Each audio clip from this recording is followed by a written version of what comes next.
भगवान श्री कृष्ण की पत्नी सत्यभामा के 7 रहस्य।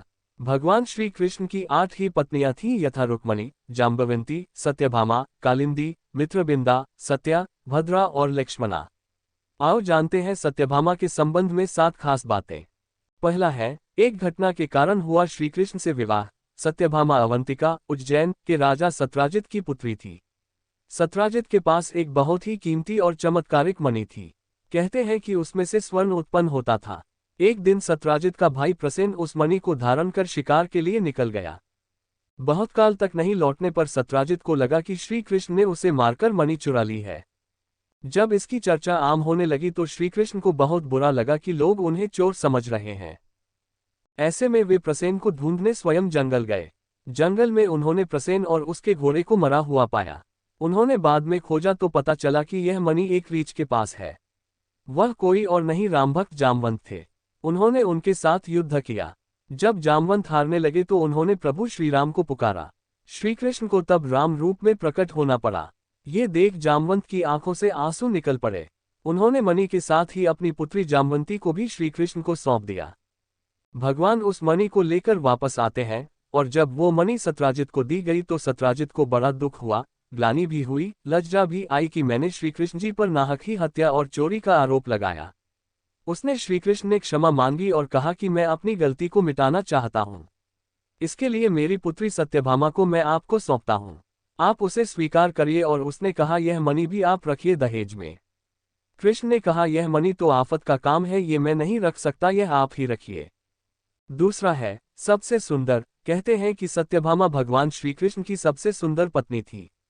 श्रीकृष्ण रुक्मणी के बाद सबसे ज्यादा समय सत्यभामा के पास ही बिताते थे। सत्यभामा को एक और जहां अपने सुंदर होने और श्रेष्ठ घराने की राजकुमारी होने का घमंड था। तीसरा है, सत्यभामा कृष्ण के पुत्र पुत्री भानु, सुभानु, स्वरभानु, प्रभानु, भानुमान, चंद्रभानु, बृहदभानु, अतिभानु, श्रीभानु और प्रतिभानु। चौथा है, वीर योद्धा। सत्यभामा युद्ध कला में भी कुशल थी। नरकासुर से युद्ध के समय सत्यभामा ने ही श्रीकृष्ण का साथ दिया था। पांचवा है, चिरयौवना का वरदान। नरकासुर के वध के पश्चात एक बार श्रीकृष्ण स्वर्ग गए और वहां इंद्र ने उन्हें पारिजात का पुष्प भेंट किया। वह पुष्प श्रीकृष्ण ने देवी रुक्मिणी को दे दिया। देवी सत्यभामा को देवलोक से देवमाता अदिति ने चिरयौवन का आशीर्वाद दिया था।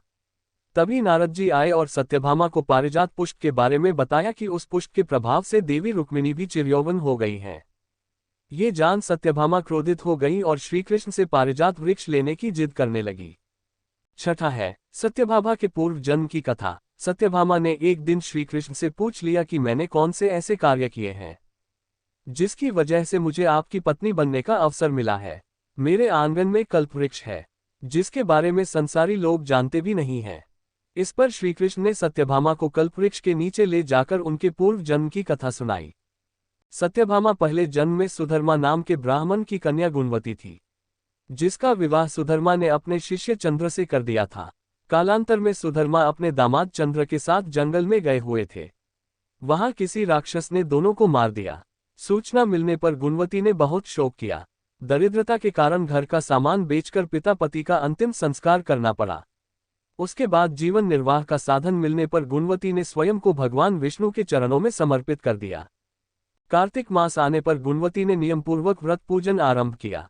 इस बीच गुणवती को कठिन ज्वर हो गया। स्वास्थ्य ठीक होने के बावजूद गुणवती ने पूजन अर्चन नहीं छोड़ा और गंगा में स्नान करते समय प्राण पखेरु उड़ गए। श्रीकृष्ण ने बताया कि इसी पुण्य के फल से सत्यभामा को पटरानी बनने का सौभाग्य मिला है। सातवां है, सत्यभामा की मृत्यु। मौसूल युद्ध के कारण जब श्रीकृष्ण के कुल के अधिकांश लोग मारे गए तो श्रीकृष्ण ने प्रभास क्षेत्र में एक वृक्ष के नीचे विश्राम किया। वहीं पर उनको एक भील ने भूलवश तीर मार दिया जो कि उनके पैरों में जाकर लगा। इसी को बहाना बनाकर श्रीकृष्ण ने देह को त्याग दिया। बलराम भी समुद्र में जाकर समाधि ले लेते हैं। जब अर्जुन के पास यह समाचार पहुंचता है तो वे द्वारिका पहुंचते हैं। उनके द्वारिका पहुंचने पर भगवान श्रीकृष्ण की सभी पत्नियों सहित कई यदुवंशी महिलाओं को लेकर वे अपने राज्य के लिए निकले। पुरुषों में यदि कोई बचा था तो कृष्ण के प्रपौत्र वज्रनाभ। कहते हैं कि यह लाखों लोगों का लश्कर था। रास्ते में लुटेरों धन के लालच में धावा बोल दिया। अर्जुन अकेले कुछ नहीं कर पाए। लुटेरे सिर्फ स्वर्ण आदि ही नहीं लूट रहे थे बल्कि सुंदर और जवान महिलाओं को भी लूट कर ले गए। चारों ओर हाहाकार मच जाता है। जैसे तैसे अर्जुन यदुवंश की बची हुई स्त्रियों व बच्चों को लेकर इंद्रप्रस्थ पहुंचते हैं, जिसमें श्रीकृष्ण की पत्नियां भी थीं।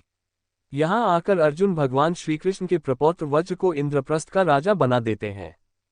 इसके बाद श्रीकृष्ण की पत्नियों ने अग्नि में कूदकर जान दे दी और कुछ तपस्या करने वन चली गईं। वीडियो अच्छा लगे तो चैनल को सब्सक्राइब जरूर करें।